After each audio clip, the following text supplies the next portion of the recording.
Ngjyra është jeta, ngjyra është ndryshimi, edhe ngjyra është diferenca. Për t'i kapur gjërat mirë edhe bukur, duhet të veshin simbolet e tyre. Do të thosh ti nuk mund ta bëj gjithë garderobën roz apo të kuqe. Shikoj nga këto shenjat e zjarrit, për shembull, si te Dashi, te Luani, që shikoj që veshin shumë të zezën. Kjo nuk është dembelizëm, kjo tregon ka dy arsye.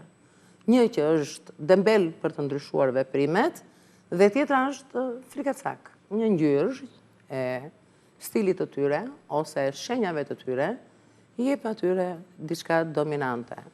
Nëse mund të ketë në një punë me shumë rëndësi dhe nuk mund të veshin dot këto ngjyra kaq të forta që kanë disa, kanë simbole të vogla që mund t'i mbajnë për duart. Janë unazat për shembull me gurët e tyre. Aksesorët. Aksesorët, kuptoni që kanë, ato japin energji. Duhet të kuptojnë që japin energji.